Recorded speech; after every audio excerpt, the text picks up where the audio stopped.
Okay. Sorry, no music here. Just should be back here for the presser, everybody. So this is the post-launch news coverage of the presser. I'm a little bit late to the party on this one, but here we'll jump right in.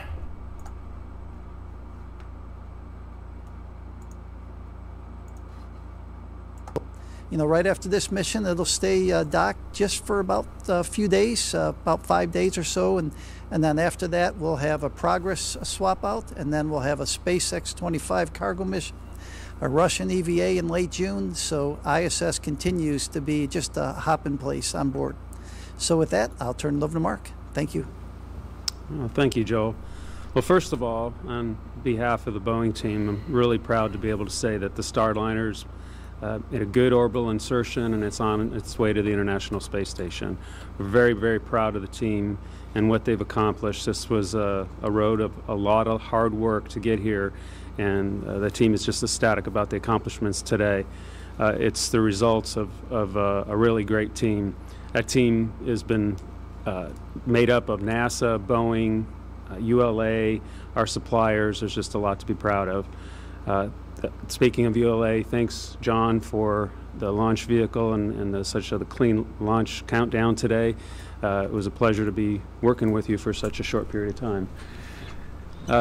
The launch countdown itself was very clean. The team did have some discussions about some items. These are all items that were related to trends or known conditions, predicted performance type things, and it ended up being just a very clean launch countdown.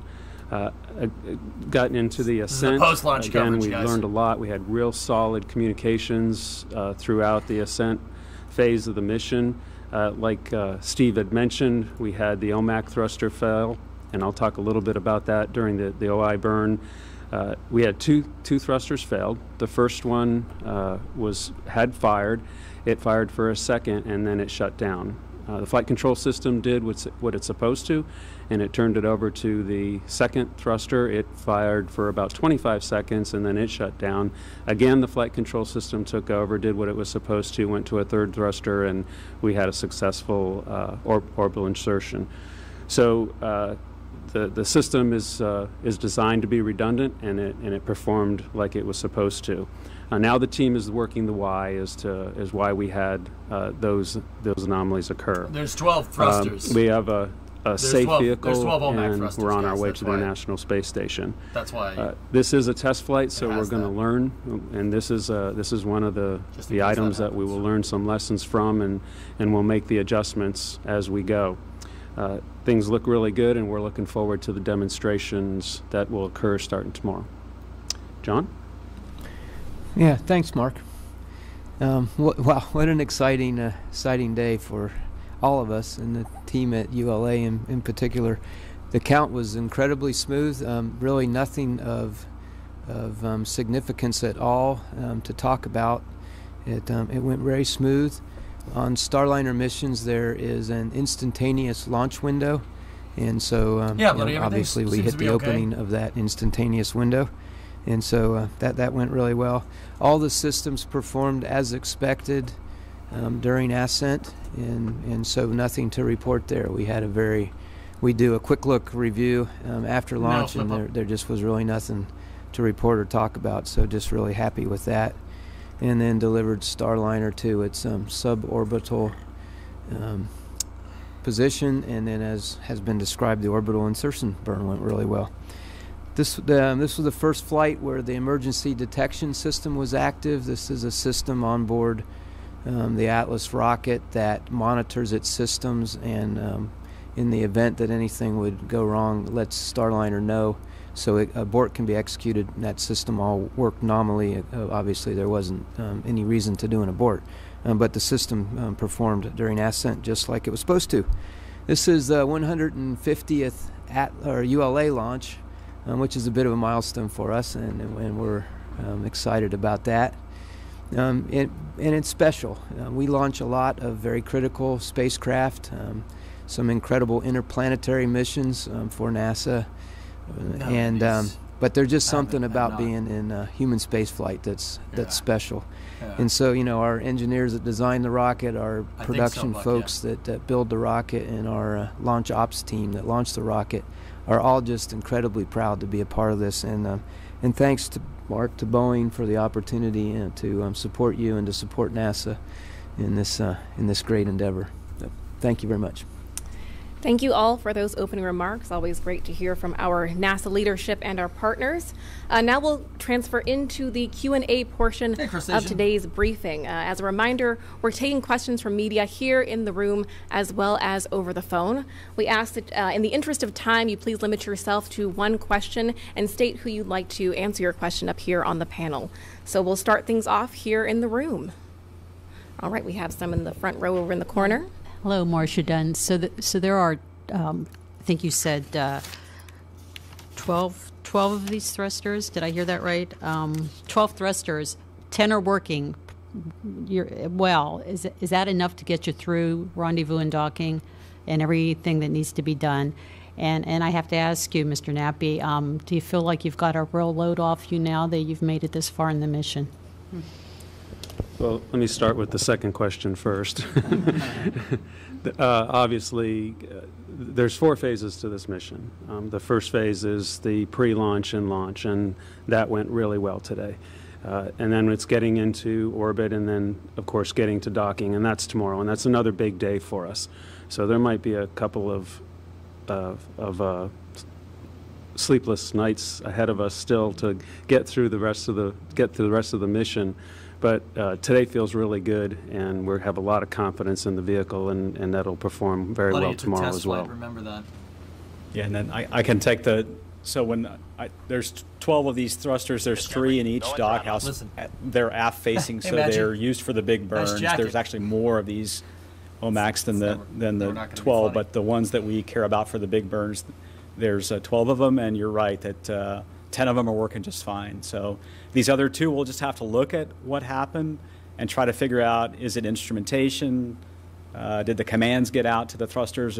Was there something else going on with the thrusters? And so right now we can go execute the rendezvous. We can execute the deorbit maneuver with the remaining aft-facing thrusters. And so we're in a good posture to go finish the rest of the mission. And like Mark said, I mean, I'm excited today, but, we have a lot to get through to get docked to the space station, and I won't sleep well until we've docked to the space station, and we're in a good config there. So, thank you both for that answer. Next, we're going to take a question from over the phone line. We have Jim McKenna from Aerospace Tech Review on the phone. Jim, are you with us? No, Lazarus. I am. Can you hear me? Yes, we can. I'll explain more about it after the presser. Can you hear me? Yes, Jim, we can hear you. Can you hear us? Or you could have EJ answers questions and see how right we get if you want. Okay, good. To follow up on Marcia's question, just to clarify, are there any maneuvers or activities? I'll say in a second, Joey. Well, do you need to resolve some questions about the thrusters before some activities take place as planned, or would you need to modify activities based on the findings of your investigation? Answer the questions? Okay. All right, for the people that don't know, the Boeing guy over here was reporting that Starliner during its orbital maneuver insertion did have some issues. There's 12 orbital maneuvering and control thrusters, or OMAC thrusters. 12 of them on Starliner. They're at 12, 3, 6, and 9. If you're looking at the vehicle, they're on these little fin thingamajiggers right here, and they're backwards facing. There's 12 of them. 2 of them didn't work. 2 of them, so one of them failed outright, and then a second one failed like 20 seconds into the orbiter maneuvering burn. But there's a reason why you have redundant thrusters like that, so you can if one of these go out, this can happen. If one of them goes out, you can still do the mission. Starliner did execute its orbital insertion burn, the OI burn, correctly, and there's 12 OMAC thrusters, guys. So All right, why is that a big deal? Well, that's called engine out capability. Basically, you don't want one thruster, because if that one thruster fails, then you don't go into space. In this Starliner's particular case, you have 12 small thrusters, so you're 12-fold redundant. All you need is one of those thrusters to work to get Starliner to basically fly. It could fly anywhere. It could do any of its mission with any of those thrusters. So keep in mind that the orbital maneuvering and control thrusters, the OMACs, are not the reaction control systems on Starliner. That is a different system. Those are different thrusters. Just like the space shuttle had its RCS, and then it had the OMS pods. Those for orbital maneuvering. The OMS pods are the orbital maneuvering system. I would assume that Starliner is using something kind of similar to that. Further adding to my theory that Starliner is literally the space shuttle just in capsule form, but yeah, we'll see. Okay, but when OFT-3? So that guy just asked right there, hey, is 10 thrusters enough to do the mission correctly? And the answer to that is yes. And then he said, do you think learning about why the two OMS thrusters failed, or two OMAC thrusters failed, learning about that, why they failed, would that change your mission plans? The answer is no. And it's not necessarily no. It depends on what failed and why. Why and how. And you have to figure that one out. And then, depending on the severity or inseverity of why those things failed, you may or may not adjust your mission. It really depends. I would say right now we do not need to resolve the thrusters prior to the next the big burn. We did the orbital insertion burn with the OMACs that were all functional on the vehicle. The and we followed that up with the next rendezvous burn. It's called an NC1. It's a burn that slows down how fast Starliner is moving towards space station, and that burn went fine. So there's really no need to resolve them. But I know what the teams will do, and what we always do is we'll go look at the data, try to understand what happened, and then from a redundancy perspective, can we recover those thrusters? And that's what the team was doing. When we left the control center, they were starting to look at the plots of the performance of the thrusters and trying to understand what happened, and you know, put a plan together to see if they could recover the thrusters. So. Great, thank you for that. I believe we have another question here in the front. Full point. All right, so let's go. Where's the points here? Emotional damage. All right. So I'm 1 for 1 right now. All right. I always try to gauge my answers to NASA and see if I can answer these questions right. It helps me be better at answering these questions so I can explain what's going on better. All right. Next question. These are low. Yeah, no, they're not that big of a deal, Joey. They can still go with the mission correctly. The NC1 burn was nominal, like what Steve said. NC1 is basically an apogee raising burn that slows down Starliner so it can rendezvous with the ISS correctly. Front row earlier. Valves don't control. Hi, Stephen Clark engines. from Spaceflight Now. Just to follow up on the thruster question as well. Yeah, here we go. You said there are 3 thrusters per doghouse. Is there any sign that the 3rd thruster in that doghouse is having any issues at all, or is it something common to that doghouse potentially, or is it something with individual thrusters, you think? Yeah. The answer to that question is that they don't know yet. You really don't know. The thing launched like an hour ago, or a couple hours ago. You don't know. Steve Stitch, the commercial crew program leader, literally just left a second ago. They got to work the problem. Figuring out why those thrusters failed takes time. It's not just, you know, looking at the telemetry and being like, oh, this thruster failed. You got to figure out why. You got to figure out what caused it. So they don't know. They don't know if it's 1 thruster or 2 thrusters. They don't. That last thruster, I don't know. It's working correctly. So they won't know the severity of what happens until they kind of comb through the data, and that does take a little bit of time. But all the other 10 thrusters seem to be working just fine. That's a good question. That second burn that we performed, called the NC1, or that phasing burn, we did use that 3rd thruster in that doghouse, and it performed fine for that entire burn. So It doesn't look like something that's common to all three.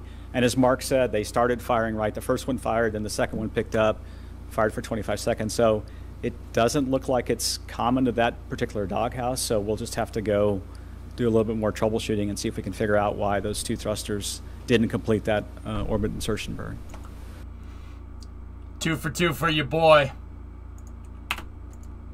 I'm batting 1,000 right now. Great. Thank you so much. I see we have another question here in that corner of the room. I'm Mark Ratterman from Talking Space. Question for Steve. I know that guy. Is the not how really. did the spacecraft fly aside from the issues with these OMAC thrusters? How did it fly? How did it maneuver with the maneuvers and changes in attitude and direction so far? It flew just fine. He just said that. These people are just asking the same question. But why male models? Are you serious? I just told you that a moment ago. Right. Well, they already said that the flight computer compensated just fine for the 2 out thrusters. Once again, Starliner's orbital maneuvering thrusters have 12 thrusters on them, so if 2 of them go, you're 12 fault redundant there. The RCS can compensate for offset thrust, and it looks like that's exactly what the flight computer did during the burn. I noticed that the forward RCS was firing during the burn, which was, I thought it was a little bit strange that if they were doing a boost burn that the forward RCS was firing, because that's the opposite of what you want. But it was compensating. The flight control system compensated just fine. It did make it, Sparks, yeah. Yeah, and I'll start and then see if Mark has anything to add. But the spacecraft is performing flawlessly in terms of going to various attitudes for the burns. It uses reaction control system, smaller RCS thrusters for those maneuvers, and those all were working fine. When it got into the particular orientation it needed to for the burns, it held the orientation just like it needed to, precisely for those burns. So the guidance navigation control system's working fine. The flight software is working fine. As I said, the comm system. Is that 3 for 3? That's 3 for 3. Am I right? Prior to launch, about all the changes we made at the comm system, it's working great as well. And I'll see if Mark has anything to add. We'll see if Mark has anything to add. Yeah, I spoke briefly with our mission director right before we came up here, and really all that we had to talk about was this issue with the thruster that we're currently troubleshooting. He said everything else looked really good, so the spacecraft is in excellent condition. Mark was having none of that. He's like, yeah, everything's good. Shut up. All right. We're 3 for 3. Was the launch successful, Kaz? Yeah, good. They had a little bit something going on with one of the thrusters during the circularization burn, but everything seems fine. Once again, the thrusters that were used for the orbital insertion burn, or OI burn, are the OMAC thrusters, the orbiter maneuvering and control. They're these things. See these pods, these little nacelles? There's 4 of them on Starliner. On the back, each one of them has 3 backwards-facing reaction control, orbiter maneuvering systems, and two of them on one of these started firing during the orbital burn, but 2 of them shut down for some reason. But other than that, Starliner is performing perfectly. Everything is working just fine. Tree out of tree. From over the phone lines, we have Kenneth Chang from the New York Times on the line. Kenneth, can you hear us? Yes, can you hear me? Yes, we can. So I guess, why is it called a doghouse, and what happens if you lose a third thruster in that doghouse? Does that mess you up?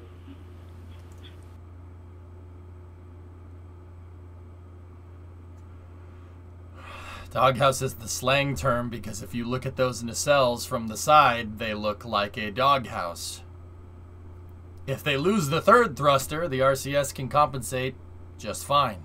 You could shut down other engines on the OMAC system on the opposite side and use just 2 thrusters, or you can compensate for asymmetrical thrust with the RCS.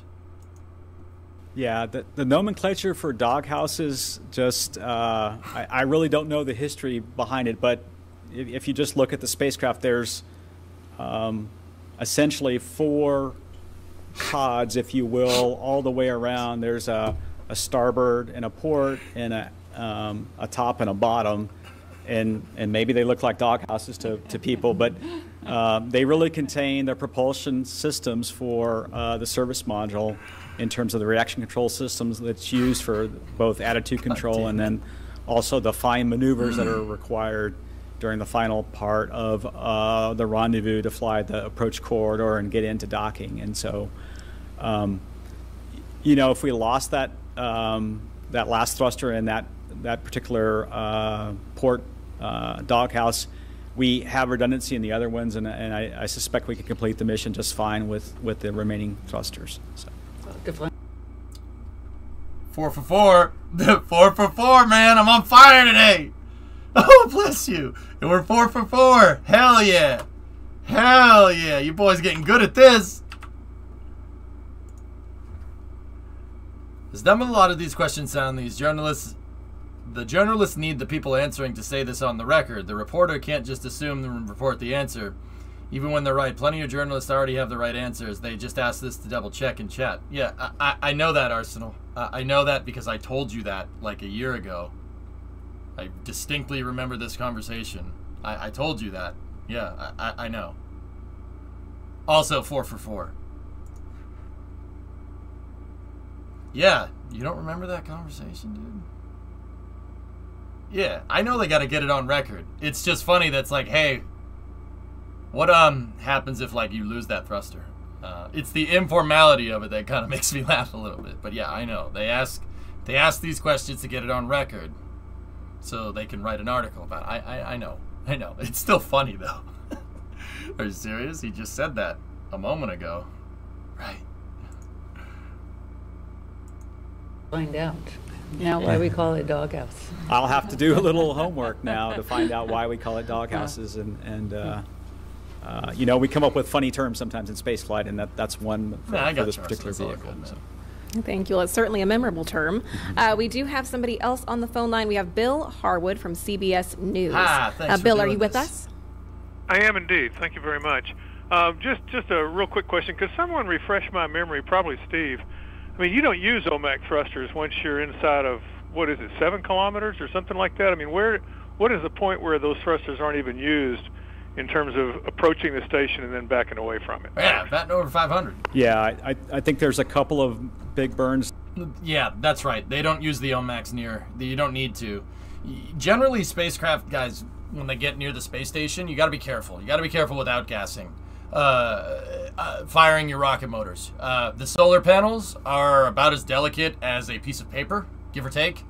Firing too big of a thruster near the ISS will perturb the solar panels, and it could damage them, or it could basically, if you blow the thruster on the solar panel, it'll work like a big sail, and the whole ISS will be susceptible to a bending force. So you generally don't use high thrusters when you're near the ISS. I mean, I don't think he'll necessarily talk about that, but whatever.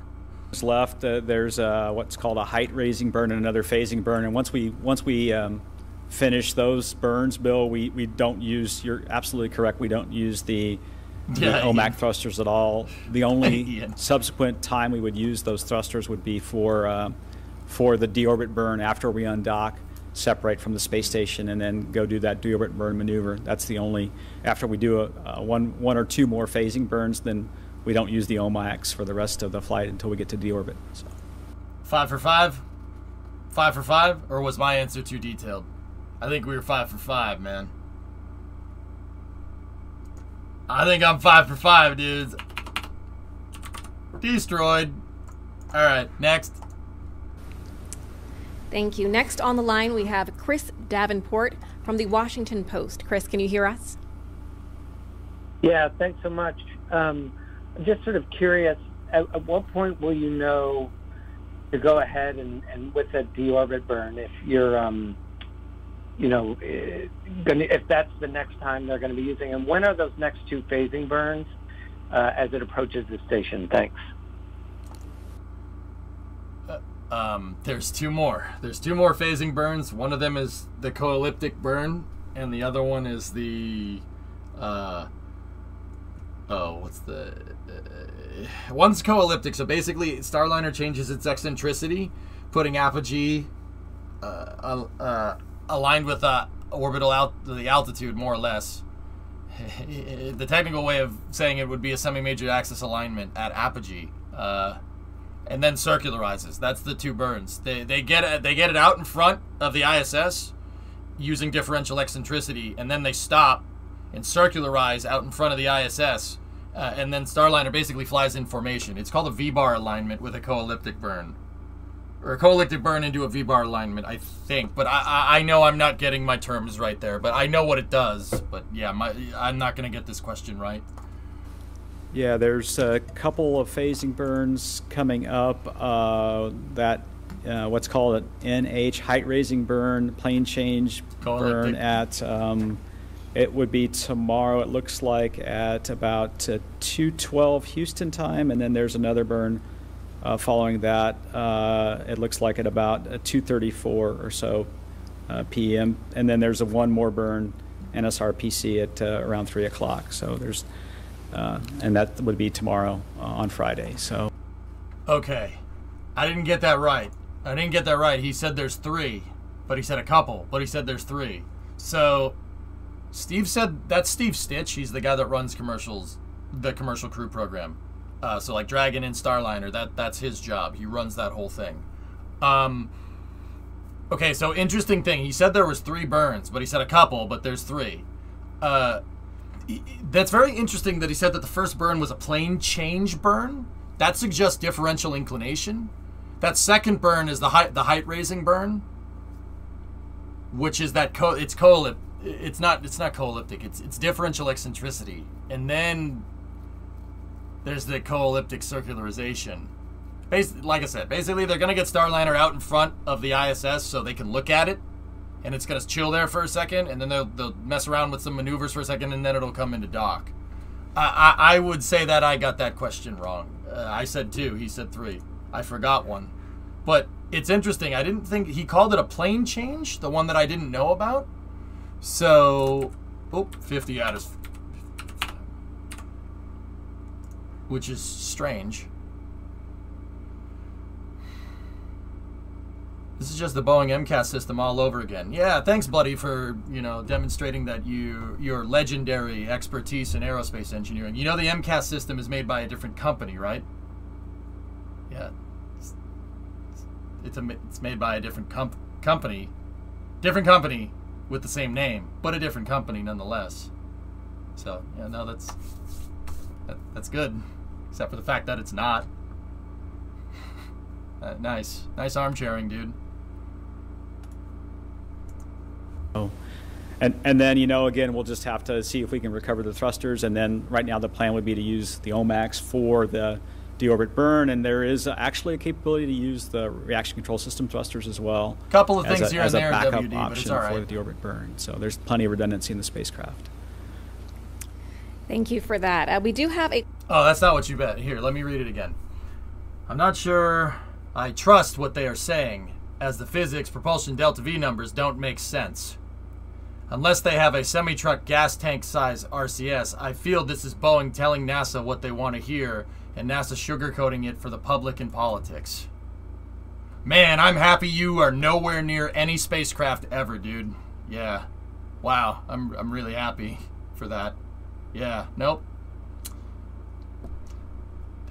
You know that Steve Stitch doesn't work for Boeing, right? He works for NASA.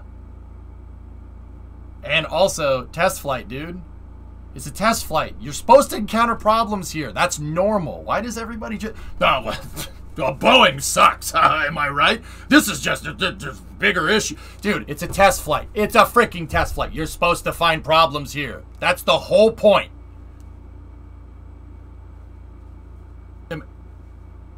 That's the whole point of this. Like, am I wrong? You tell me. A question that was pre-submitted. This comes from Ken Kramer at Space Up Close. Okay, Engine Uber. Which Starliner spacecraft will fly on CFT and first crewed rotation? And how much... Hold on, I gotta back up. Pre-submitted. This comes from Ken Kramer at Space Up Close. Which Starliner spacecraft will fly on CFT and first crewed rotation? And how much cargo can they carry with 2 or 3 astronauts aboard? I think it's Calypso. I don't know what it's gonna. I don't know what cargo it's gonna carry. It's gonna carry whatever the ISS needs. They need more tuna fish. It'll bring up more tuna fish. They need more O2 tanks. It'll bring up O2 tanks. But yeah, I'm probably gonna get this question wrong. I think it's Starliner Calypso, but I'm not sure. That's Calypso. That's up on orbit right now, Ian. So it's an unnamed. So what other Starliners are in line here? There's 3 of them, if I'm remembering right.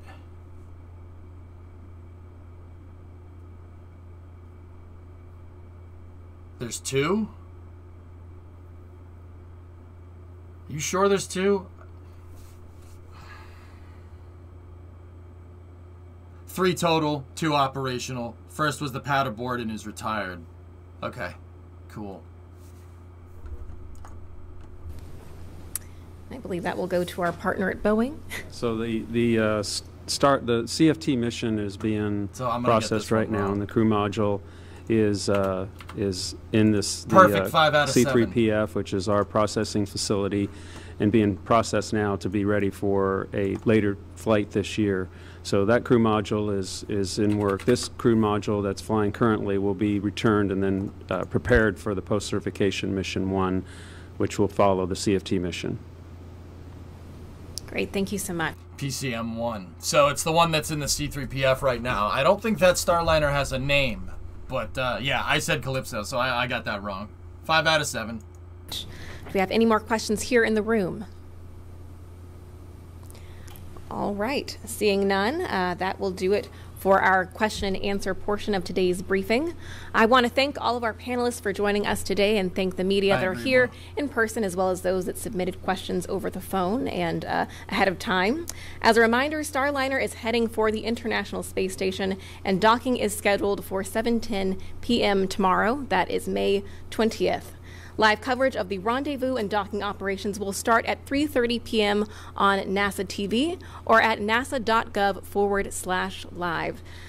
We again thank all of our teams here at Boeing, ULA, and NASA for joining us today, and we'll leave you with a playback of today's launch.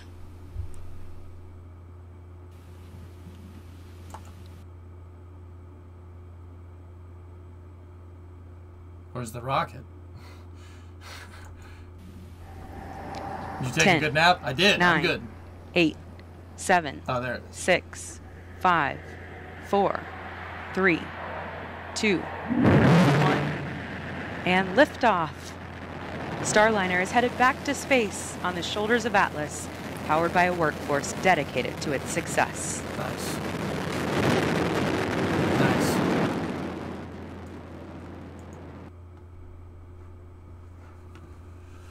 Oh, the clouds. Yeah. I'm batting 542. Hey, that's not bad, man. That's pretty damn good, dude. Pretty damn good. Better than most. Shoot.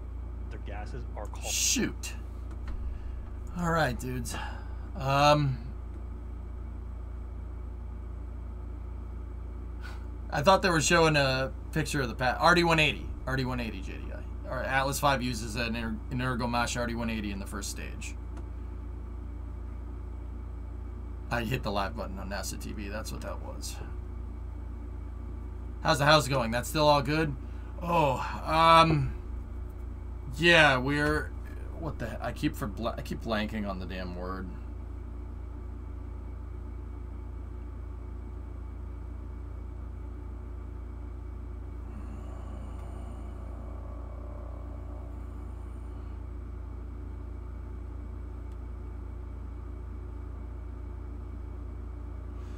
We have conditional approval. Conditional approval means the buyer and the seller are basically in agreement with everything. The last thing we need to do before we close is, which means the closing is, it's P&S, means you bought that's when you actually purchase the thing, is getting an appraisal from the bank. An appraisal from the bank basically means that they have to go and look and make sure we didn't overpay for the house. Because if we paid like 10 grand more than what the house is worth, the bank is not going to give us a mortgage for that, you know? So they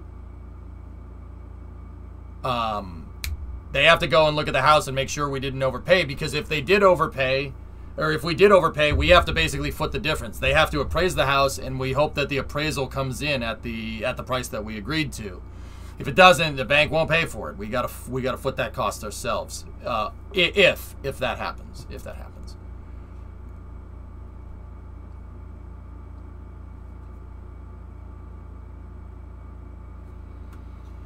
So they'll loan us for a certain amount, Joey. They'll loan us for a certain amount, but we might have to foot the difference. I don't think the difference is going to be too much, if there is one at all. We comp the house, which means you compare it to other houses around. My realtor made sure to do that, and we are also pre-approved for the price that we were pre-approved for the offer that was accepted. So that tells me that it should be okay. So who knows?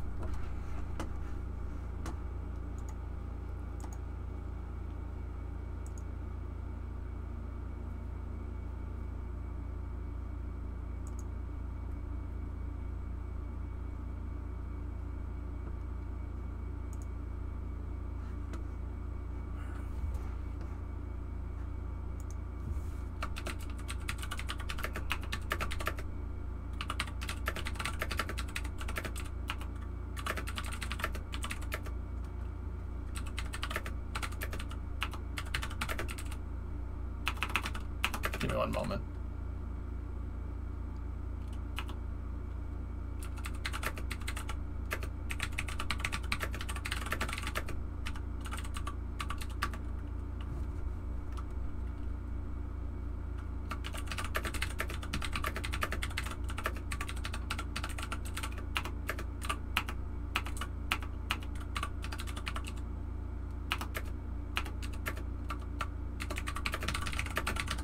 Clickety clacks, dudes.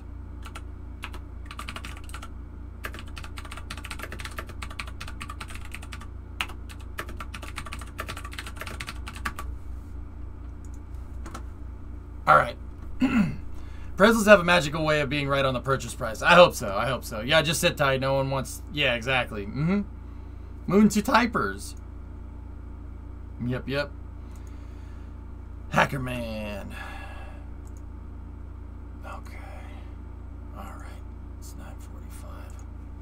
Man, why does Summer Car keep getting the shaft, dude? I'm sorry about that, guys.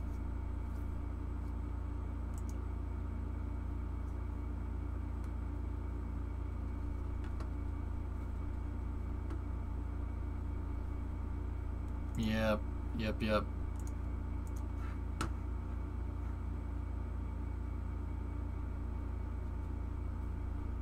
MSC Mrs. EJ. Dudes, yeah, no, it's been a long freaking day. Can't die if you don't play. That's true.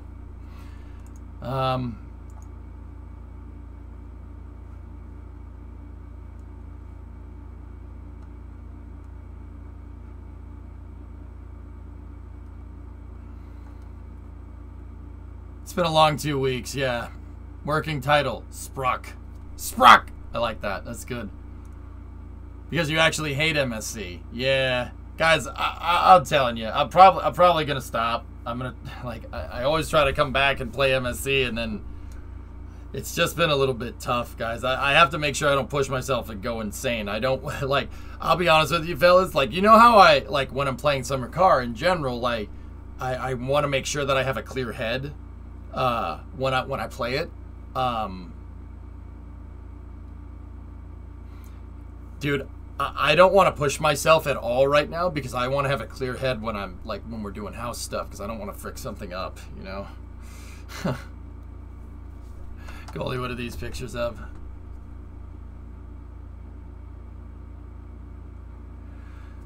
Go get some sleep, but do we know what time trains updates tomorrow? I don't know, but it's only the beta branch, dude, so I might just keep building the regular tracks. Ah, nice pictures, Goalie. Those are cool. Oh wow, you got SRB SEP too. That's really nice. You've also been playing it a long time. Don't risk it. Yeah, guys, sorry, I don't want to push myself with games right now. And it's very rare that you see that from me. I usually want to, push the envelope and go harder, but there's so much stuff with the house that can go wrong. And a lot of money is being moved around right now. I mean, Brimo and I got banking checks today to submit for the down payment, and and man, it's a lot of money, dude. Easily into the 5 figures. Like, so I got to be careful. Like, we're dealing with a lot of cash here. I can't mess up.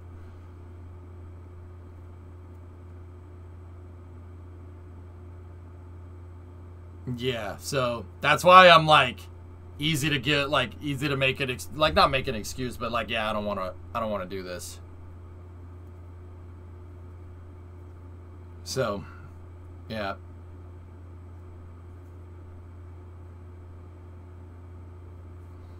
Anyway.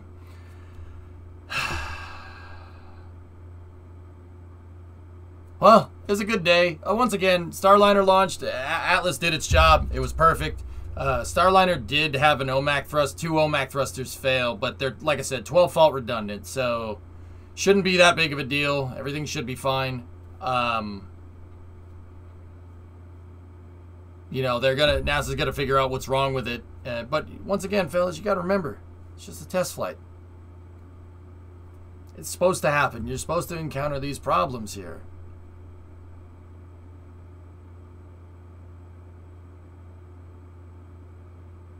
Like, this stuff happens. It's a minor thing. Should be fixed soon, or it won't be fixed. And in which case, you have to understand why it happened. Make sure it doesn't happen again. But you know, that's why they do these test flights. It's a very important thing to understand. Are they still go for ISS docking? The mission is still green across the board, Jim. Yep. Yeah, there you go, Arnok. I actually just chimed in. So I'm not sure what all is new. Just want to say we're rooting for you, man. Don't push yourself. Life things comes first. We all understand that. Yeah, I just don't. Weather guy, I have to reconcile with myself, I guess. Like, it's been really hard to convince myself to, like, not go and play Summer Car until, like, 5 in the morning. Because you know that's what I do, right? Like, I like diving into games and playing the trash out of them, man. That's my thing. You don't know how hard it has been during this house stuff to detach myself from that. Like, and anyone that knows anything about streaming professionally knows that any time where where that live button isn't on, you're losing money. It's like it's still hard for me to reconcile that. Like, this is needed time away from the stream, but I still have to do it. You know, like. You know, also Brand's right. What's that? House content will make up for it. We could literally watch paint dry. Yeah, that's right. Yeah, Brand. How about you know, like, I switch the scene to like painting a piece of the truck, right? We paint it and then we let the paint dry and then we go play a game and then we jump back and forth. Like that's what's fun, man. We could do stuff like that. Hey, Nuggets, thanks for the bits. So we have conditional approval. I'll update you guys as I see fit. Anyway, Starliner's on orbit. It's scheduled to get to the ISS tomorrow at 7. About a 24-hour gap. Coverage should begin at 3. So I don't know what we're gonna do with railroads tomorrow. Maybe we'll play railroads early. Depends on what's going on with the beta. I definitely want to check that out. And did I miss the Starliner launch? Yeah, Astro. Yeah.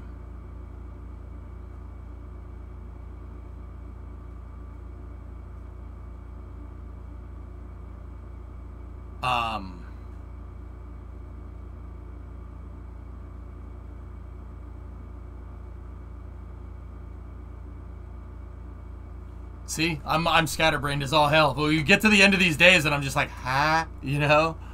Will you cover it in the space review tomorrow? Sure. We'll pick up the coverage right when NASA does at 3:30, and maybe we'll play railroads before that. Anyway, been there, I get it. Yeah, Joe, you guys, my brain is totally fried. My brain just totally stopped working there a second ago. I'm just like, and dude, not even a nap can fix it. This, like I said, it's weird, man. But once again, if we score this thing, I will make it worth your while. I swear. Because I'm gonna hit it guns blazing, dude. When that happens, man, we're gonna have all kinds of crazy stuff going on.